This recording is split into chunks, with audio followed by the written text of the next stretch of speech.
Spain entered the 20th century divided. A growing liberal movement clashed with an entrenched system of bureaucrats, landowners, and clergy manipulating politics to preserve power, influence, and the general status quo. In 1923, General Miguel Primo de Rivera seized power with King Alfonso XIII's backing. His dictatorship alienated both the elites and the left before collapsing in 1930. A year later, support for the monarchy had evaporated.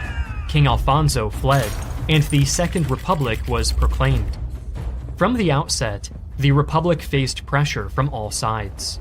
The left pushed radical reforms curtailing the church, army, and landowners, which the right saw as an existential threat. A failed coup by General José Sanjurjo in 1932 only deepened leftist fears of a fascist conspiracy against these reforms.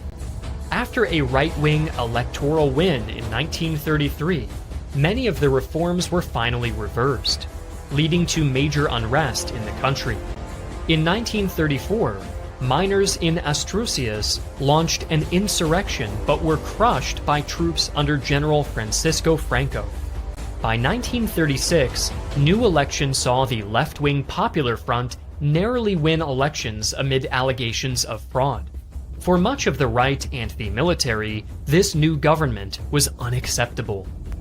Plans for a military uprising had been in motion for months, directed by General Emilio Mola in the north. General Sanjurjo, who had been exiled since his failed 1932 coup, was chosen as a symbolic leader. General Franco was also invited.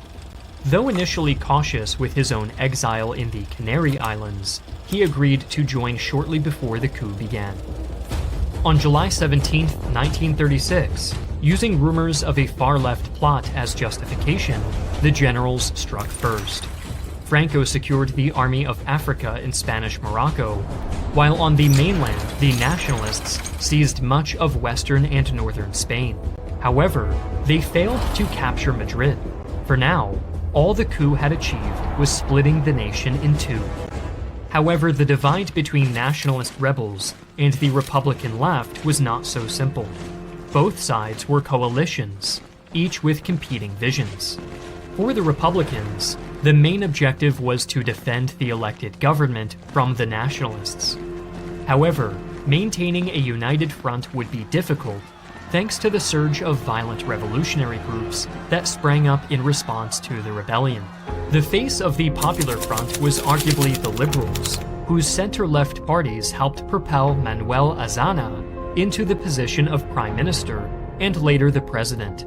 The Liberals wanted to build a modern, secular democracy, but were left relying on more radical elements of the Popular Front after the military's coup attempts had severely weakened Republican control over the country.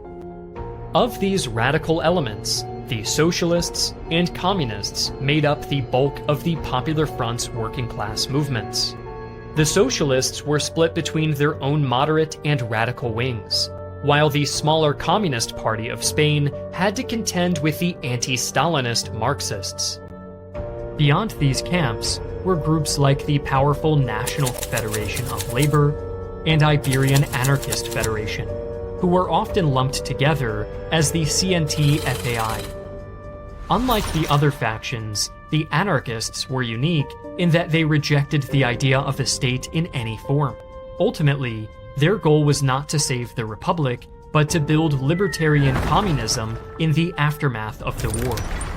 Defeating the nationalists would help that cause, so for the time being, they aligned themselves with the Popular Front. Lastly, there were the regional nationalists, who had little in common with the radical left or the central government. Groups like the Basque Nationalist Party and Republican left of Catalonia sided with the Republic because it had promised them autonomy, something the right-wing nationalists would never give. For these separatists, the end goal was independence, and they saw the Republicans as their best bet. Contrasting the Republicans were the nationalists, who were more unified in purpose, if not ideology. Whatever their allegiance, The right wing all agreed that their common enemies were